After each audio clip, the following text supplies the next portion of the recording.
Nos preguntamos por qué estudiar los diagramas de fase. El motivo es que en esta asignatura nos proponemos controlar las propiedades mecánicas de los materiales metálicos que sean sensibles a la estructura. Y la estructura se caracteriza a través de los defectos de los materiales y de las fases presentes. En particular, en esta presentación nos ocuparemos de la influencia de las fases. Así nos preguntamos qué características de las fases modifican las propiedades mecánicas. Una de ellas es el tipo de fase, o sea, tipo de elemento y forma de arreglo, la cantidad relativa, si hay varias fases presentes, cuánto hay de cada una, influye mucho en la estructura.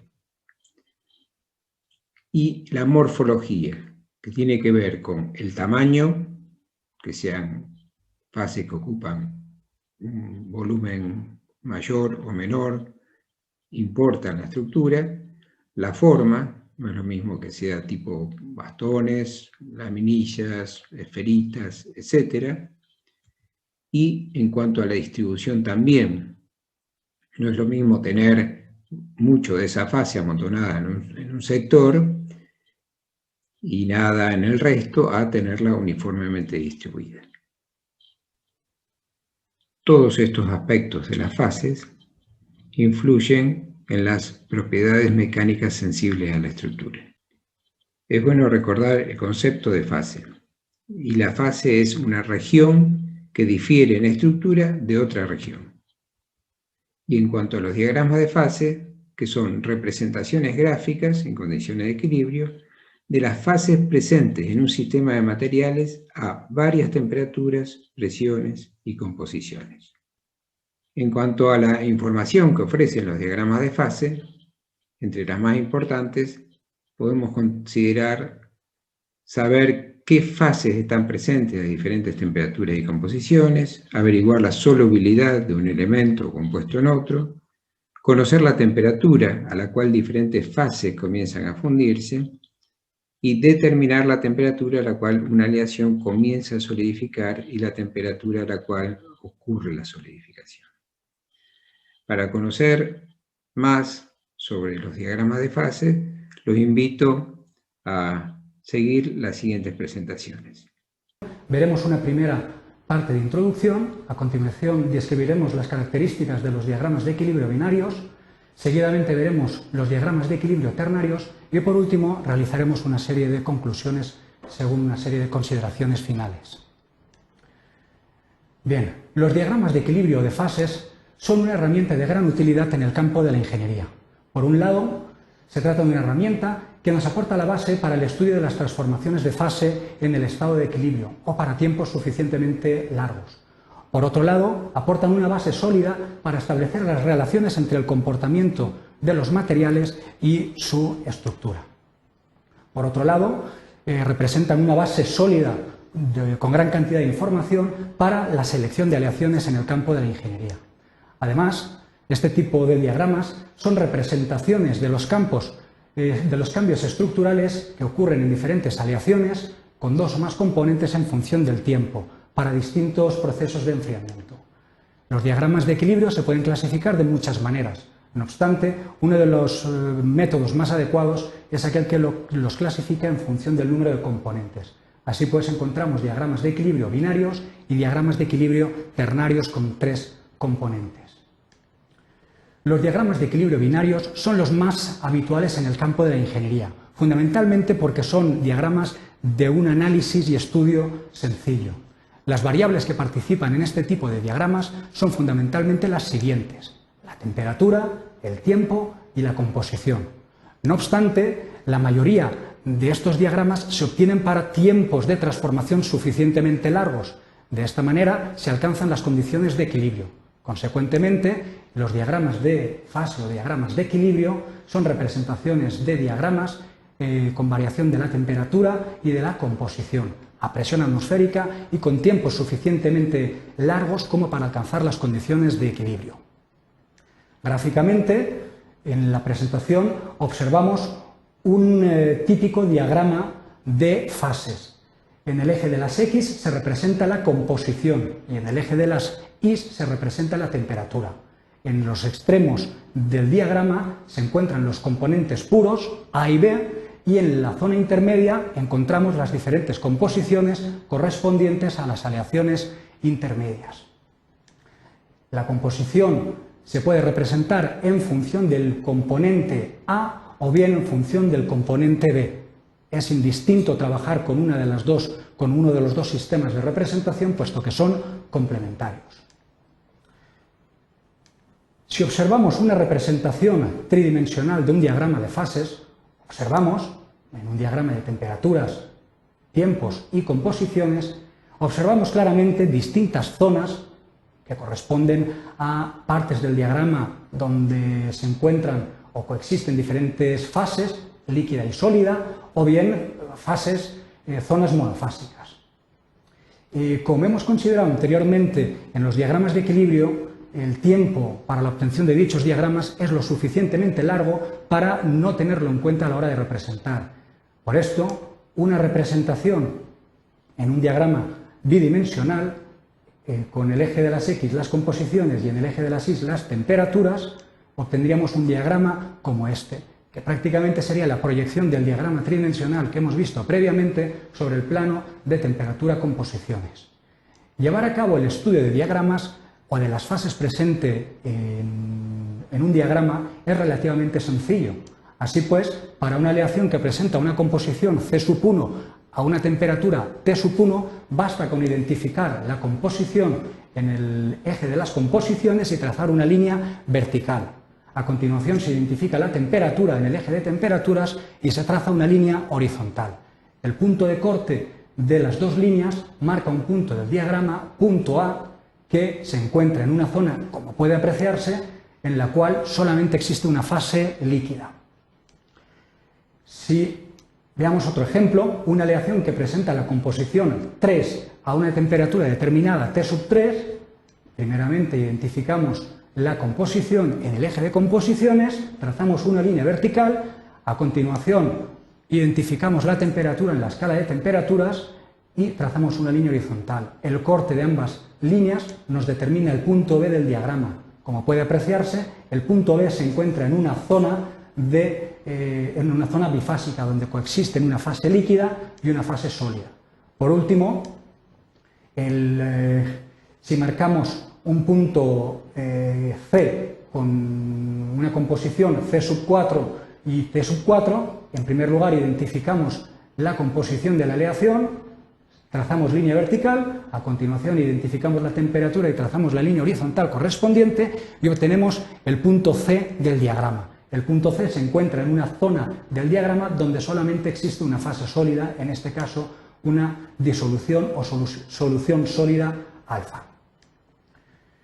Los diagramas de equilibrio ternarios son menos empleados en el campo de la ingeniería, sobre todo por su complejidad en la interpretación. Básicamente representamos en el eje de las composiciones, un diagrama triangular en el vértice del cual, en cada uno de los vértices, se encuentra uno de los componentes puros y el eje de temperaturas es el eje perpendicular. En este tipo de diagramas lo que hacemos es representar por pares los diagramas de fase correspondiente a los diferentes componentes entre sí, tal y como podemos apreciar en la presentación. Y a continuación se establece la interrelación entre los diferentes gráficos entre sí. Con ello obtenemos el diagrama de equilibrio ternario para los tres componentes.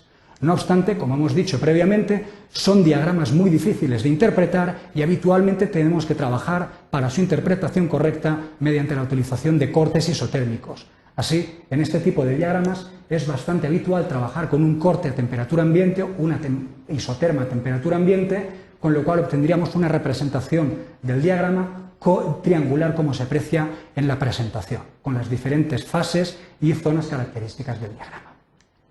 Bien, una vez vistos los conceptos básicos de diagramas binarios y ternarios, veamos a título de resumen una serie de consideraciones sobre los diagramas de fase. Los diagramas de fase son representaciones de los cambios de fase que ocurren en un sistema de dos o más componentes considerando tiempos suficientemente largos para que se alcancen las condiciones de equilibrio. De hecho, se pueden denominar indistintamente diagramas de fase o diagramas de equilibrio. Por otro lado, merece la pena destacar la sencillez de análisis de los diagramas binarios frente a los diagramas ternarios. Es relativamente sencillo identificar las fases para distintas aleaciones siempre y cuando conozcamos la composición de la aleación y la temperatura deseada. Vamos a definir qué es una fase. Una fase es una proporción del sistema con la misma estructura o parte físicamente homogénea. Implica la existencia de una interfase. Cada una de estas fases tiene que tener la misma estructura y ordenamiento atómico en todo el material, tiene en general la misma composición y propiedades en su interior y como hemos dicho antes, hay una interfase definida entre la fase y cualquier otra fase circundante. Bien. Quiero hacer especial mención en que en estos diagramas de fases el enfriamiento será infinitamente lento. ¿Para qué? Para darle tiempo a que haya difusión. Exista difusión entre las distintas componentes y se pueda homogeneizar el sistema. Bien, esto es muy importante. Bien, en este caso vamos a ver, por ejemplo, el plomo-paladio. En este caso vemos, este es el más sencillo que hay de todos, se llama diagrama isomorfo, en el que solo aparece un único sólido.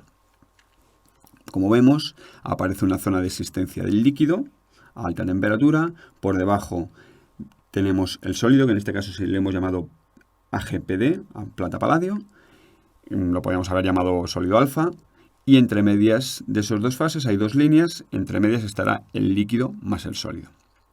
En el eje de las Y tenemos la temperatura y en el eje X tenemos el porcentaje de paladio.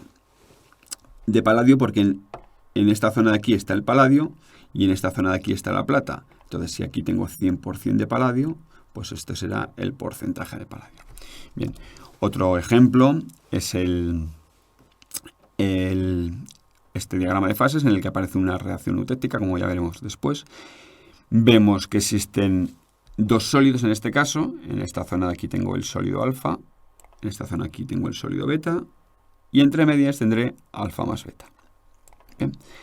Por aquí encima tengo el líquido y entre medias del líquido más alfa pues tendré alfa más líquido. Entre el líquido y beta tendré líquido más beta y entre el sólido alfa y el sólido beta tendré alfa más beta. Bien. Vamos a empezar por el más sencillo, como hemos dicho, el isomorfo. Aquí en esta zona tengo el líquido, en la zona de abajo tengo el sólido y entre medias tengo el líquido más sólido. En el eje de las Y temperatura y en el eje de las X, como hemos dicho antes, si aquí tengo el 100% de níquel, pues estos numeritos me indicarán 20, 40, 60, 80 y este 100% de níquel. ¿Vale? Es muy importante tenerlo en cuenta porque en muchos de estos diagramas no aparece estos números de qué son. Entonces nosotros podemos saber que son de níquel, por ejemplo. Porque los componentes, aquí tengo 0%, tengo 100% de cobre, 0% de níquel. Aquí tengo 100% de níquel, 0% de cobre. Bien, vamos a ver ahora cómo trabajamos con ellos. Entonces, a mí me dan una aleación, es decir, me darán una aleación que sea de no sé cuánto por ciento de níquel y no sé cuánto por ciento de cobre. En este caso, pues, por ejemplo, que sea un 20% de níquel y el resto por ciento cobre. Bien, pues entonces me están diciendo que estoy trabajando con esta aleación. Yo dibujo mi línea y digo, bueno, pues voy a trabajar con ella, con esta aleación. Entonces, según vaya enfriando, aquí tendré siempre el líquido y cuando pase a esta zona de aquí, esta zona bifásica, tendré el líquido más alfa. ¿De acuerdo? Entonces, según voy enfriando, tengo esta composición y cuando llego al campo bifásico es como si se separaran. Por un lado el líquido que tendrá esta composición, dependiendo de la temperatura a la que esté, y el sólido tendrá estas composiciones. Y una vez que solidifique todo, pues ya bajará por aquí. ¿Por qué? Porque le estoy dando tiempo a que difunda. Entonces, cuando se está difundiendo, se homogeniza la composición. Bien. Ahora, cuando esté en este campo bifásico y me piden saber cuánto tengo de líquido y de alfa, ¿cómo lo hallo? Se halla por medio de la regla de la palanca. Bien, para ello lo que tengo que hacer es, me dan una temperatura, por ejemplo 200 grados, y entonces me piden hallar la composición de cada uno de esas fases, la cantidad de cada una de esas fases. La composición me la daría las líneas, ¿vale? El líquido, La de liquidus me daría la composición del líquido, la línea de sólidos me daría la composición del sólido y la línea de reparto me daría la cantidad de cada una de ellas. Es decir, si aquí tengo el líquido, ¿veis? El líquido está todo aquí, entonces la cantidad de líquido me lo da el lado contrario, en este caso la línea roja. Y la cantidad de sólido me lo da el lado contrario, ¿vale? En este caso la línea azul. Bien, y ahora ya para saber cuánto tengo cada uno y hacer los cálculos, pues yo me iría, por ejemplo, para saber cantidad de A, pues sería pues estos dos números, este segmento es xsol menos x0 y estaría dividido por el segmento total para hallar el porcentaje y multiplicado por 100, partido por xsol menos xliq. Eso me daría la cantidad de líquido y para hallar la cantidad de sólido, sería el segmento B, el azul, sería x0 menos xliq partido por el total, por xsol menos xliq y multiplicado por 100 para hacerlo un tanto por ciento. Bien, pues una vez que ya sabemos esto, vamos a verlo con un ejemplito, cuánto tendría cada uno. Lo vamos a ver aquí arriba, tendría todo líquido, ¿vale? Estaría así. Si yo bajo la temperatura por debajo de aquí, de la línea de líquidos, me empezaría a aparecer el sólido. Bien, pues aquí me aparecen los primeros sólidos. Según vaya bajando la temperatura, me va a ir apareciendo cada vez más sólido, como vamos viendo, más sólido. Bajo más, me aparece más sólido. ¿Hasta cuándo? Hasta que atravieso la línea de sólidus, en el que todo, por debajo de la temperatura, todo estará sólido. Bien. En esta figura vemos todos estos estadios de los que hemos estado hablando. Bien. En el caso de que el enfriamiento no fuera infinitamente lento, ¿vale? Que no se ajustara al diagrama de fases, lo que realmente iría pasando es que no doy tiempo a que se homogenice todas esas composiciones. Y entonces, las primeras fases, por ejemplo, del sólido, que tendrían una composición, como me dice el diagrama de fases, de 46% en líquido, en este caso, pues tendría 46. Si no le doy tiempo a que se homogenice cuando yo bajo por aquí debajo, que la siguiente tendrá un 40% de níquel, ¿vale? Pues si no le doy tiempo, no se homogenizará. Entonces, cada uno de estos sólidos que yo vaya teniendo, irán teniendo distinta composición. El primero tenía, como vemos, 46% de níquel, el segundo tendrá 40, luego 35, 31, etcétera, hasta que me termina de solidificar. Bueno, en el caso de que sí que le diera tiempo a que se homogenizara, o sea, que el enfriamiento fuera muy lento, entonces, según voy bajando, aquí tengo 46, pero como yo le doy mucho tiempo, la siguiente tendría 43, todo el que tengo a esta temperatura tendría 43. ¿Por qué? Porque yo le estoy dando tiempo a que se homogenice, ¿de acuerdo? 35 así. Bien, vamos a ver las reacciones que podemos encontrar en estos diagramas de fase. Para buscarlo, lo que tengo que hacer es buscar una línea horizontal. ¿De acuerdo? Ver líneas horizontales y luego buscar o Vs, como en estos casos, o Vs invertidas. Bien, cuando encuentro una V, el prefijo es EUTEC. Y cuando encuentro una V invertida, el prefijo es PERITEC.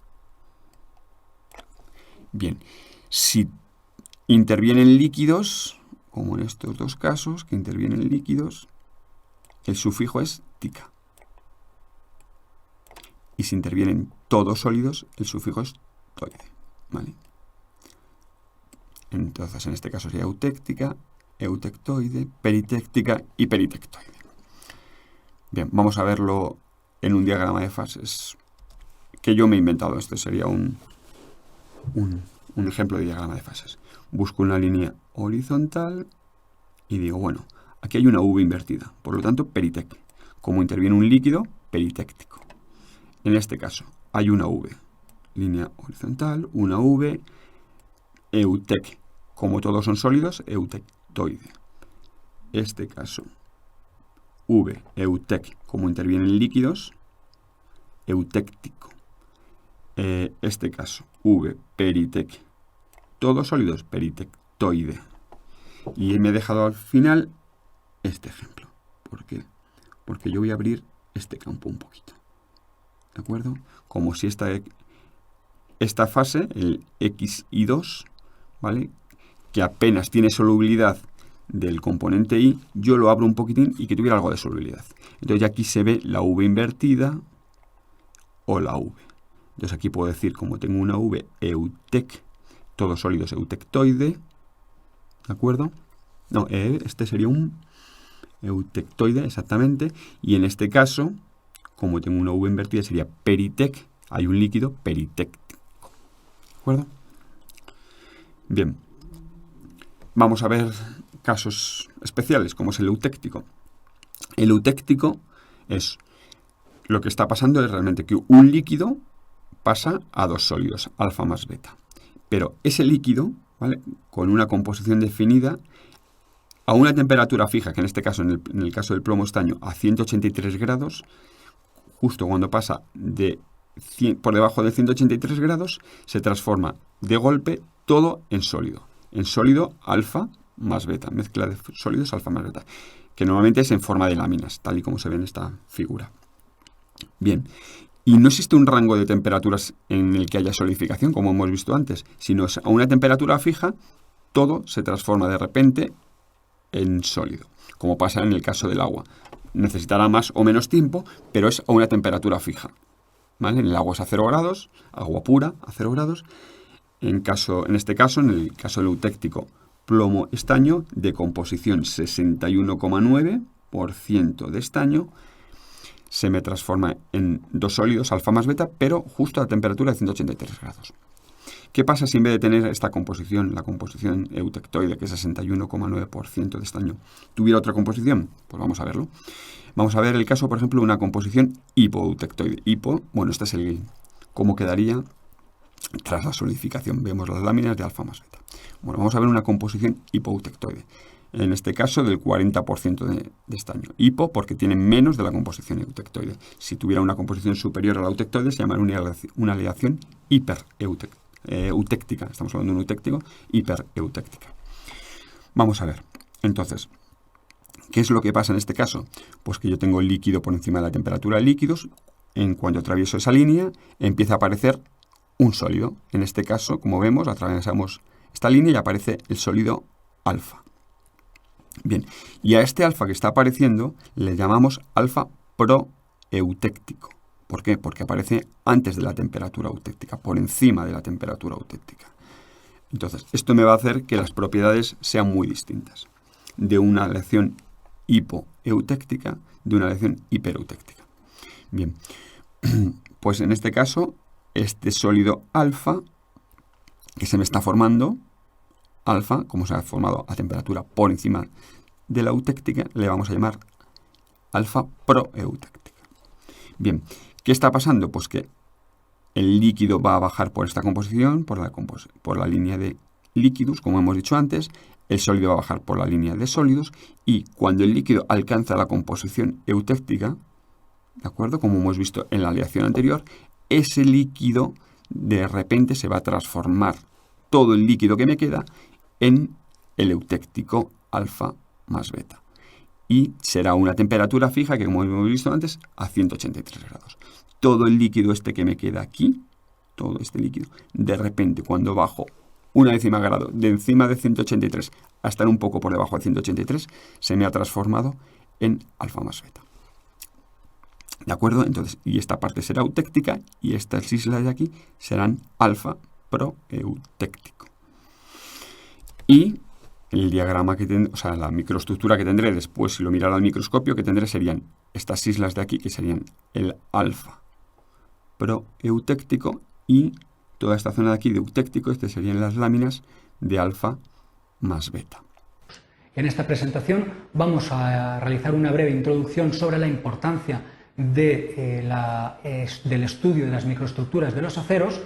A continuación clasificaremos las aleaciones férreas, realizaremos y estudiaremos el enfriamiento de la microestructura de los aceros, fundamentalmente de los aceros eutectoides, hipoeutectoides e hipereutectoides, y por último realizaremos una serie de consideraciones finales en base a la presentación realizada.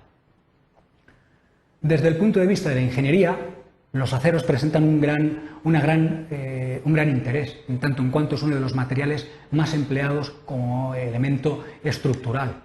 Las propiedades mecánicas de dichos materiales están o van a estar íntimamente ligadas a las microestructuras que se pueden estudiar mediante los diagramas de equilibrio.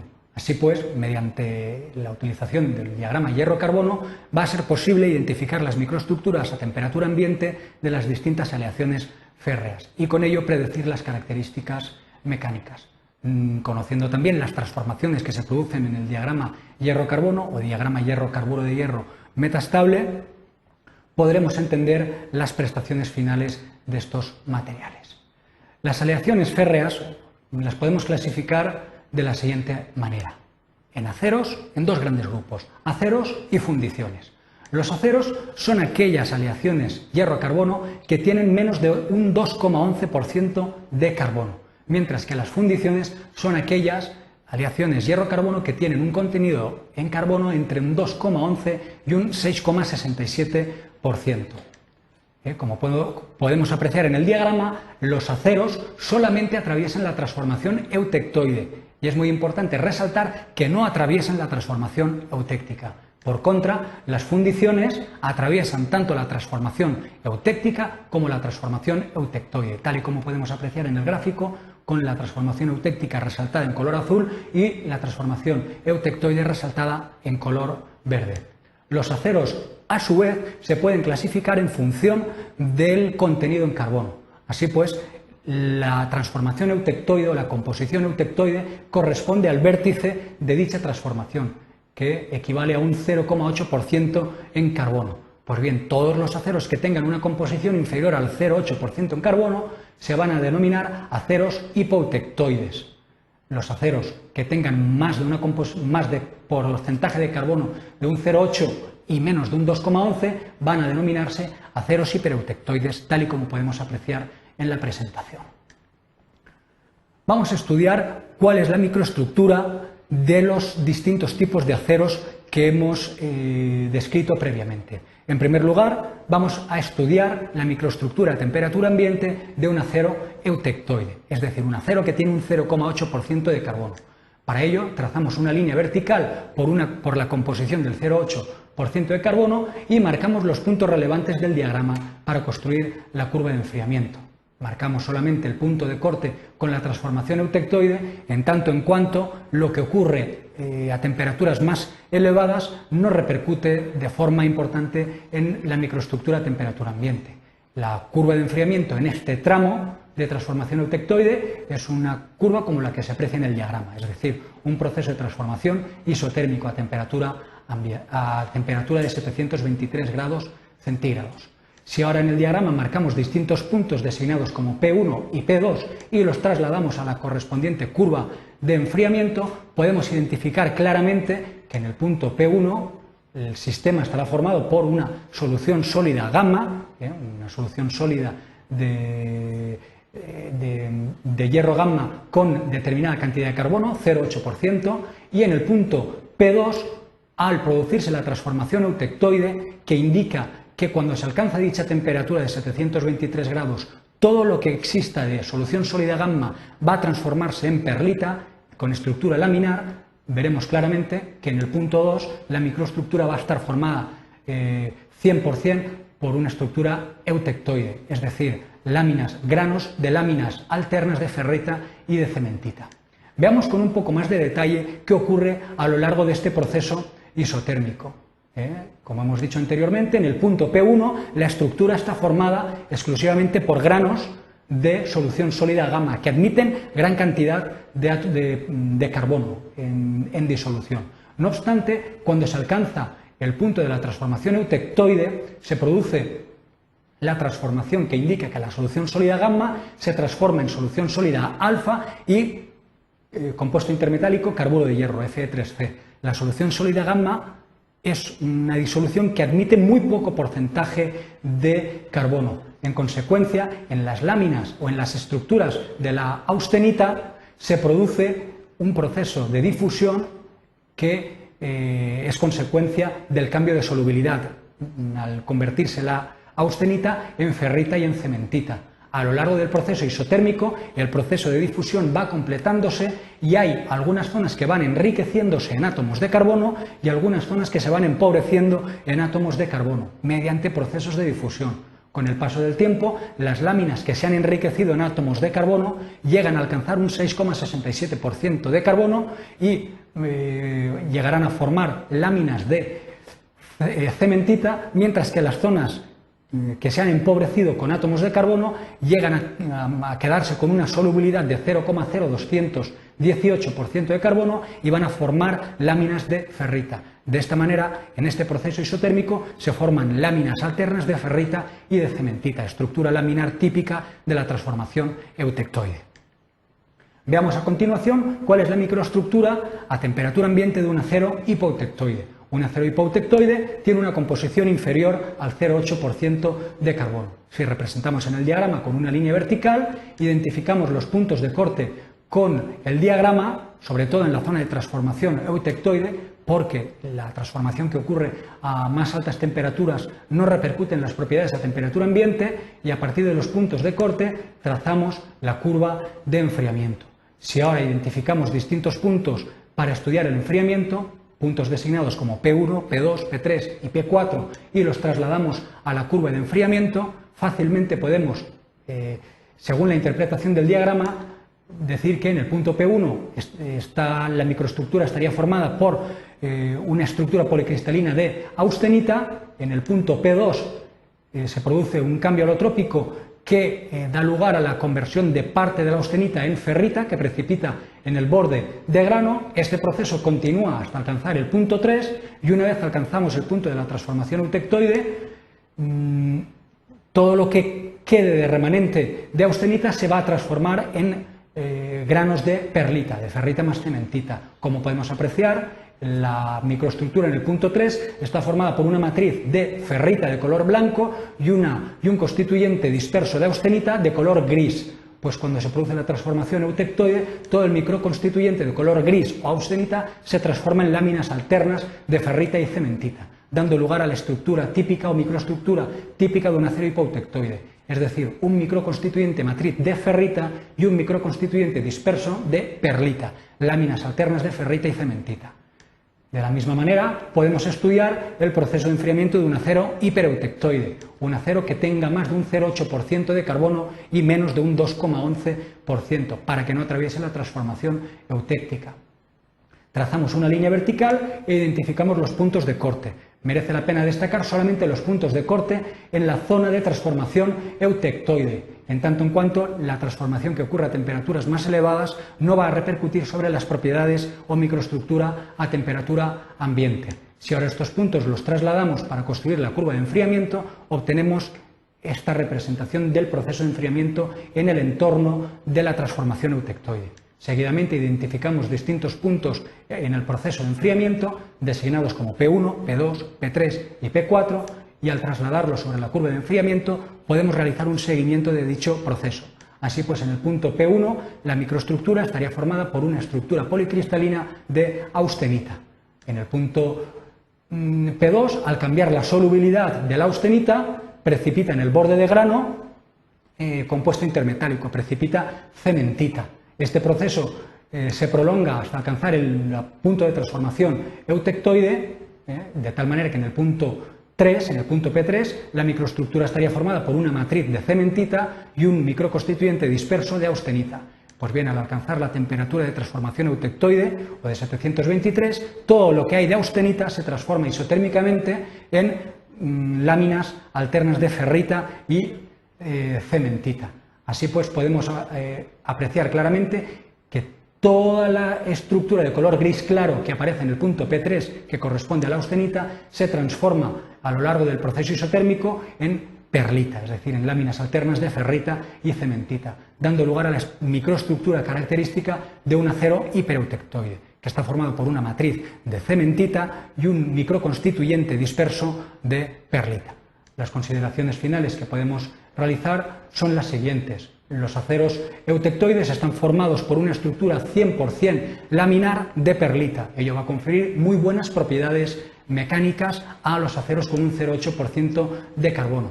Los aceros hipoutectoides van a estar formados por una matriz de ferrita, que es un microconstituyente relativamente blando, y un microconstituyente disperso de perlita o estructura laminar de ferrita y cementita.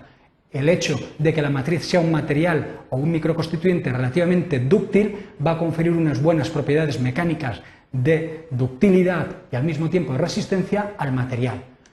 Por último, los aceros hipereutectoides están formados por una matriz de cementita, un compuesto intermetálico de alta fragilidad, y un componente disperso de perlita. Globalmente, los aceros hipereutectoides, al tener una matriz frágil, van a tener unas propiedades resistentes y de elevada dureza, pero al mismo tiempo de elevada fragilidad.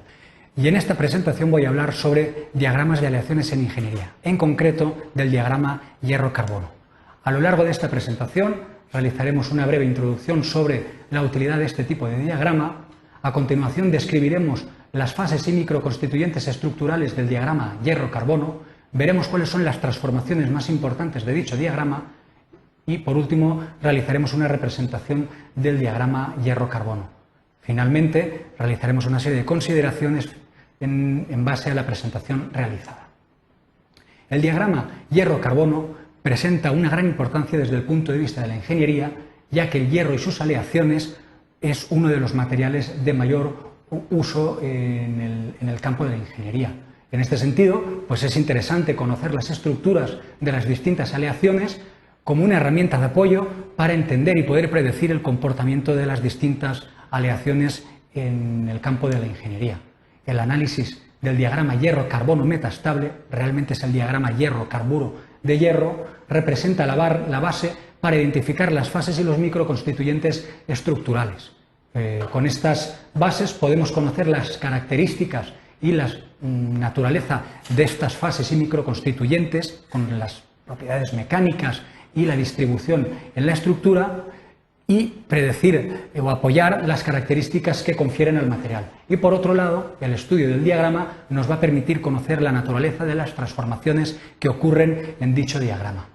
El diagrama hierro-carbono se le denomina metastable porque con el paso del tiempo el carburo de hierro tiene tendencia a descomponerse, pero esto ocurre para tiempos muy largos y por eso suele trabajarse mucho con el diagrama hierro-carburo de hierro. Este diagrama aporta las bases para la optimización del comportamiento de las aleaciones férricas mediante la utilización de tratamientos térmicos.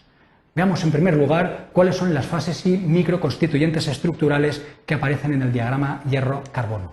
Los más importantes son los que aparecen en la presentación: austenita, ferrita, cementita y perlita.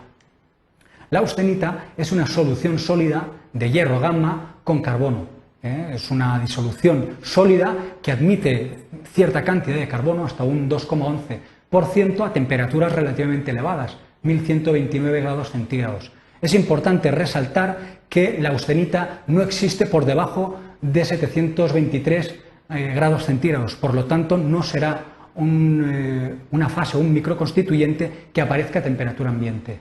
Teniendo en cuenta que el hierro presenta una estructura cúbica centrada en que el hierro gamma presenta una estructura cúbica centrada en las caras, se trata de un constituyente relativamente blando. De ahí que muchos procesos de deformación plástica en las aleaciones férreas se lleven a cabo en este estado de austenita. Por otro lado, otro de los constituyentes importantes es la ferrita. La ferrita es una solución sólida intersticial de hierro alfa con carbono. Presenta muy poca solubilidad en carbono. Aproximadamente es un 0,0218% a temperaturas elevadas, 723 grados centígrados, y prácticamente la solubilidad es nula a temperatura ambiente. Es una de las fases o microconstituyentes que sí que aparecen a temperatura ambiente, con lo cual habrá que considerarlo de forma importante a la hora de describir las características mecánicas de los aceros. Se trata de una fase o un microconstituyente duro, y aún así es uno de los constituyentes a temperatura ambiente más blandos de los aceros. Por otro lado, la cementita es un compuesto intermetálico de fórmula Fe3C que equivale a un 6,67% en carbono. Es un compuesto de elevada dureza y fragilidad. Tiene mucha tendencia a descomponerse en hierro y carbono para tiempos muy largos. Por eso hemos dicho anteriormente que el diagrama hierro-carbono es un diagrama metaestable que con el paso del tiempo tiene la tendencia a descomponerse el carburo en hierro y en carbono. El otro constituyente o microconstituyente es la perlita. Es un microconstituyente con estructura laminar, como apreciamos en el gráfico. Este microconstituyente está formado por microláminas de ferrita y microláminas de cementita colocadas o situadas de forma alterna.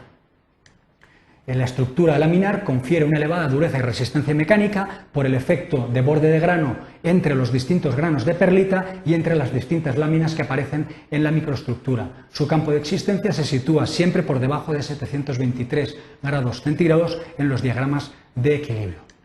En cuanto a las transformaciones que aparecen en el diagrama de equilibrio, merece la pena destacar las siguientes. La transformación peritéctica, que indica que a la temperatura de 1495 grados centígrados, el líquido con un 0,53% de carbono más la solución sólida delta con un 0,09% de carbono se transforman isotérmicamente en solución sólida gamma con un 0,17% de carbono. Gráficamente vemos que se forma una solución sólida en dicha transformación peritéctica y adoptará la forma típica de cola de pez. Otra transformación importante en el diagrama es la transformación eutéctica, que indica que a la temperatura de 1129 grados centígrados, el líquido con un 4,3% de carbono se transforma isotérmicamente en solución sólida gamma con un 2,11% de carbono más compuesto intermetálico carburo de hierro. En este caso no lo hemos descrito anteriormente, pero el producto de esta transformación eutéctica da lugar a un constituyente que se denomina ledeburita. La forma típica que va a presentar esta transformación eutéctica en el diagrama será la habitual de una transformación eutéctica, es decir, en forma de V.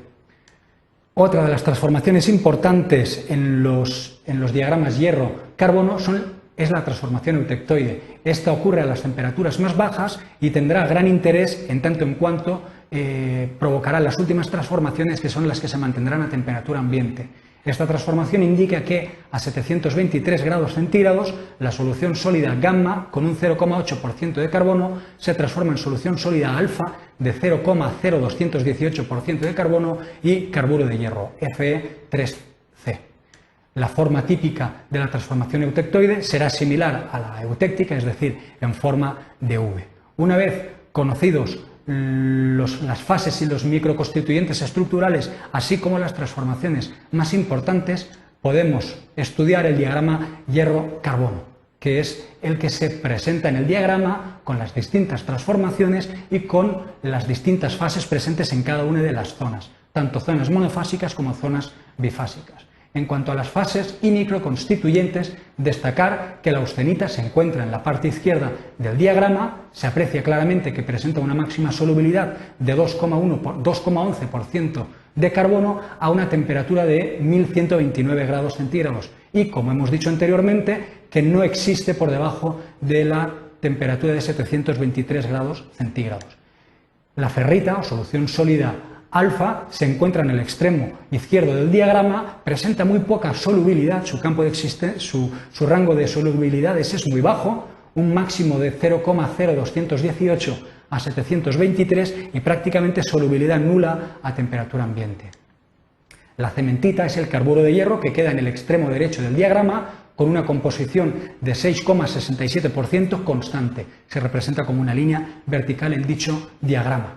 Y por último, la perlita está formada por una estructura laminar de ferrita más cementita, aparece en la parte inferior del diagrama representada en color amarillo y va a ser uno de los microconstituyentes que aparecerán a temperatura ambiente. En cuanto a las transformaciones, la transformación peritéctica fácilmente la identificamos. Si bien en el diagrama original representa una zona relativamente pequeña, en la ampliación de esa transformación peritéctica apreciamos claramente los puntos correspondientes a la transformación líquido, la solución sólida delta y la solución sólida gamma, con sus composiciones correspondientes y las temperaturas características. No obstante, la transformación peritéctica no tiene especial relevancia en el estudio del diagrama hierro-carbono, en tanto en cuanto es una transformación que ocurre a temperaturas muy altas y no va a repercutir de forma apreciable en las características a temperatura ambiente. La otra transformación, representada de color azul, indica que a 1129 el líquido con un 4,3% de carbono se transforma en solución sólida gamma con un 2,11% de carbono y compuesto intermetálico. Esta transformación, como veremos, será muy importante para el estudio de las fundiciones en el campo de la ingeniería. Por último, la transformación eutectoide es la transformación que se produce a temperaturas más bajas, viene representada en la zona con color verde e indica que el sólido gamma, con una composición del 0,8%, se transforma en perlita, en ferrita más cementita. Ferrita con muy poca solubilidad en carbono, 0,0218, y cementita. Y esta sería la representación del diagrama de hierro-carbono con sus fases microconstituyentes y con las transformaciones características. Como consideraciones finales, podríamos decir que el diagrama que utilizamos en el campo de ingeniería es el diagrama hierro-carbono metaestable. Realmente es un diagrama hierro-carburo de hierro que con el paso del tiempo tiene tendencia dicho carburo a descomponerse, pero ese tiempo suele ser bastante elevado.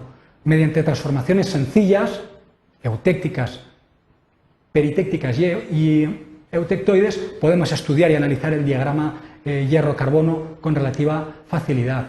Las fases y microconstituyentes estructurales con características muy distintas van a ofrecernos materiales o aleaciones férreas con unas características mecánicas muy distintas.